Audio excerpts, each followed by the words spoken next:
Tove, how have you been? The fire made me think of the myths and legends Sven loved. Would you indulge me with a tale?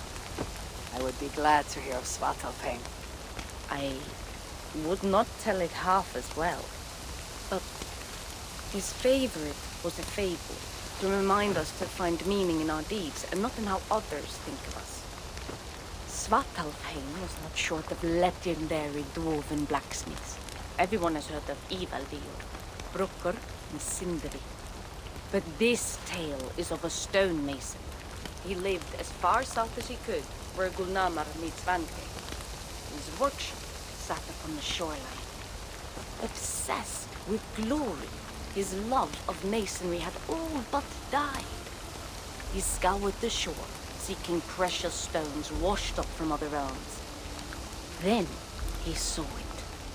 Something beautiful, glittering, shimmering across the water, upon an island he had never dared travel to. He hastily built a boat, working long into the night. He set sail and found many rocks that sparkled and dazzled upon the island. He cried out in joy. To craft anything from such stones, he would be remembered for all time. Then he felt a sudden sting on his foot. Then another, and another. His eyes adjusted to the dark.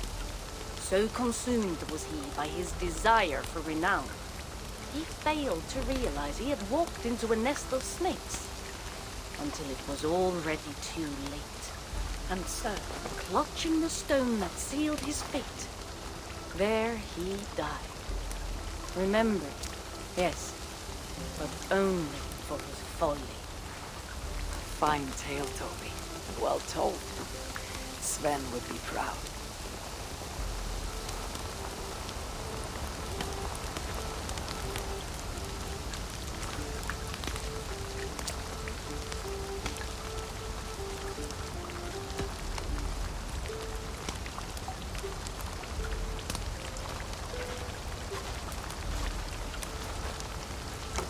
You and Bridget well?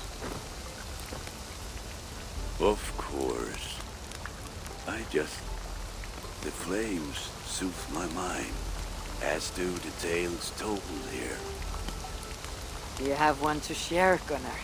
A legend of Svartalfheim. Aye, a story of a king who could not see the wood for the trees. Reidmar, greatest of dwarven kings. Within his palace in Gulnamar, he wanted for nothing except an heir.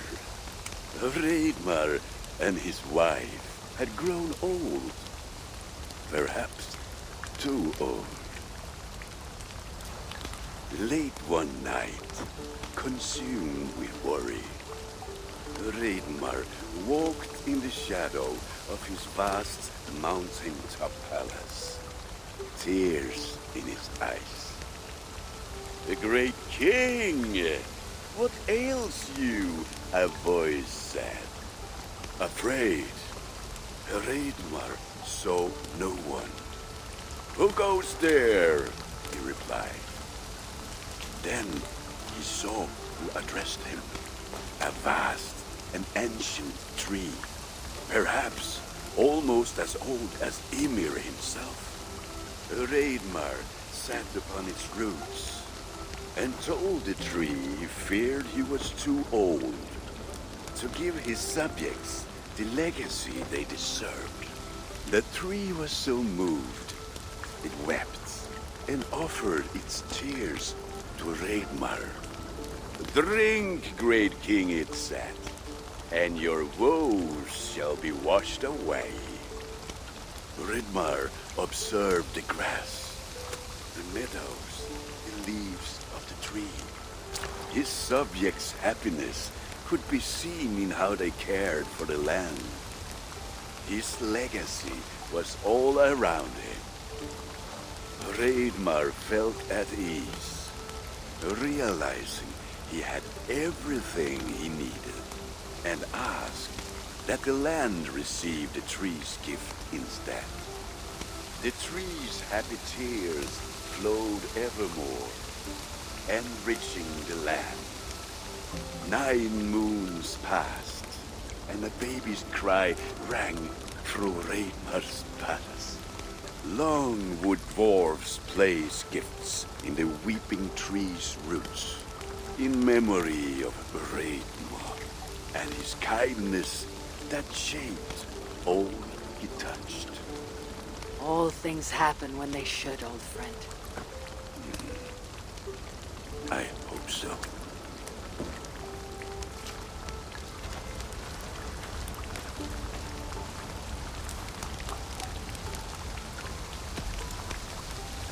Eivor!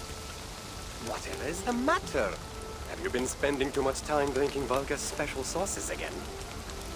I am troubled by visions of Odin, of Svartalfheim. They flood my mind without warning, without invitation. Aha! Which is how Thor flooded Svartalfheim. Thor, fast to act, but not so fast to think, would stomp and thump and fight and bump everywhere he and Mjolnir should go. One day, he fought a giant in Jotunheim with such ferocity that Thor's killing blow was felt through all 9 realms. The ground shook, mountains rose up, hills tore apart, creating canyons, and north of Svaladal, the massive lake that housed the springs of Yggdrasil split open, flooding all of Svartalfheim. The dwarf king, Hreidmar, acted swiftly. He built 3 mighty dams, preventing further damage to his realm, working alongside his beloved subjects. So surprised was one builder to see the great king working as an equal that he slipped, tumbling into the raging waters below. Without hesitation, Hreidmar leapt, once from his horse and again from the center of the dam's lip, diving into the frightful torrent. Before the builder could even cry for help, Hreidmar was pulling him onto dry land. And so 2 giant statues were built to honor the king, one for each leap of unthinking bravery, and stood until the end of days. Until Ragnarok. Aye! So you see, actions ripple outward, like a stone falling into a lake. Or like Thor crushing a Jotun skull with Mjolnir. Affecting everything, whether foretold or unknown. I fear my tale has only worsened your concerns. No, a good story is a log that feeds a mind's flame. Thank you, friend.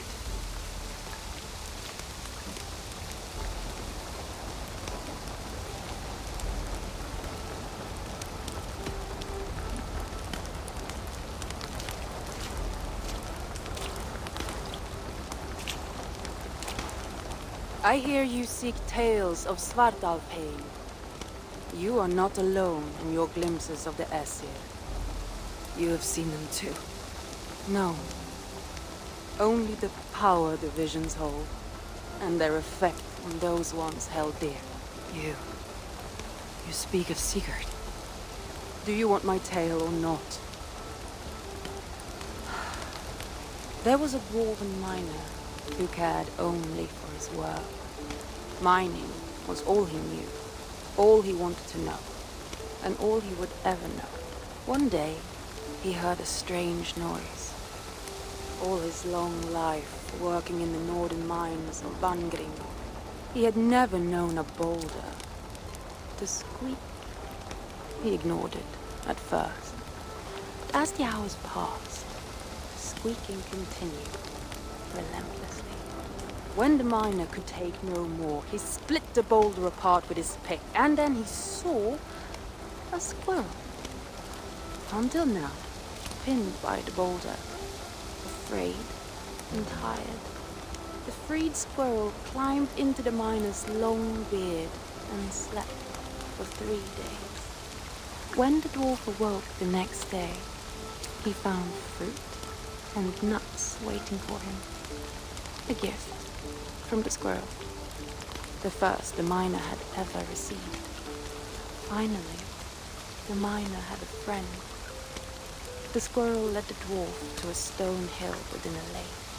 There, the dwarf would fish for supper, while the squirrel played in the trees. One night, watching his fishing line, the dwarf drifted off to sleep, smiling, enjoying the happy squeaks of his friend above.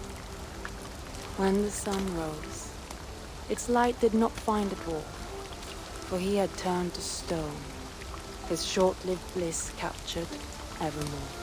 And the squirrel? It never left his side, hoping his friend would awaken, just as the miner had waited for the squirrel to do the same. Sigurd. He is not lost to us.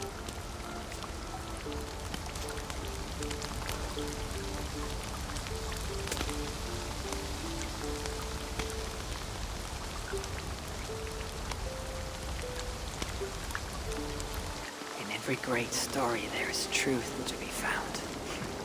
I wonder what could be found in Svartalfheim in the place they spoke of.